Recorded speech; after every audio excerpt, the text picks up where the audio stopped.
Hello అండి, నా పేరు doctor Prashanth Chalasani, orthopaedic surgeon, fellowship in arthroscopy and sports medicine, Bezawada hospitals, Vijayawada. ఇవాళ యంగ్ ఏజ్ లో నీ పెయిన్స్ అండ్ మోకాళ్ళు నాకు లాక్ అయిపోతున్నాయి, సడన్ గా నడుస్తున్నప్పుడు మోకాళ్ళు పట్టేస్తుంది, లాక్ అయిపోతుందని చాలా మంది పిల్లలు ప్రెసెంట్ అవుతారండి. సో వాళ్ళ పేరెంట్స్ ఏంటంటే వరి అయిపోతా ఉంటారు, ఏంటి ఈ యంగ్ ఏజ్ లోని మోకాళ్ళు నొప్పులు ఏంటి, మోకాళ్ళు లాక్ అవడం ఏంటి అనేది.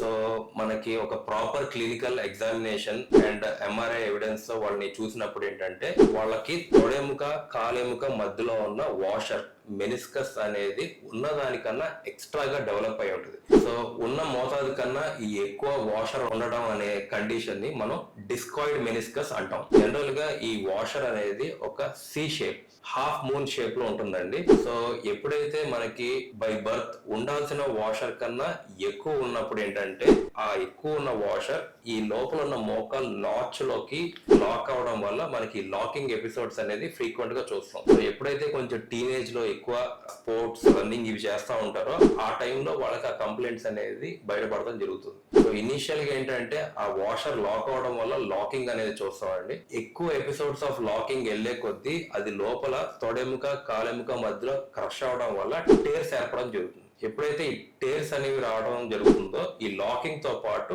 పెయిన్ కూడా వస్తుంది. సో మనం ఏంటంటే ఈ కీ హోల్ ద్వారా చిన్న కెమెరాని జాయింట్ లోపలికి పంపించి ఆర్థ్రోస్కోపీ పద్ధతి ద్వారా ఈ ఎక్సెస్ వాషర్ అనేది కొంచెం ట్రిమ్ చేసి బై బర్త్ మనకి ఎంతైతే వాషర్ ఉంటుందో ఆ లెవెల్ ఆఫ్ వాషర్ ని మనం మళ్ళీ రీక్రియేట్ చేయడం జరుగుతుంది. అదే టైంలో ఏదైనా చిన్న టేర్స్ గానీ మనం ఐడెంటిఫై చేస్తే చిన్న స్టిచెస్ వేసి ఆ వాషర్ ని కూడా రిపేర్ చేయడం వల్ల వాళ్ళకి ఆ యంగ్ ఏజ్ లోనే దాన్ని కరెక్ట్ చేయడం వల్ల లాంగిటివిటీ ఆఫ్ నీ జాయింట్ అనేది ఉంటుంది. Thank you.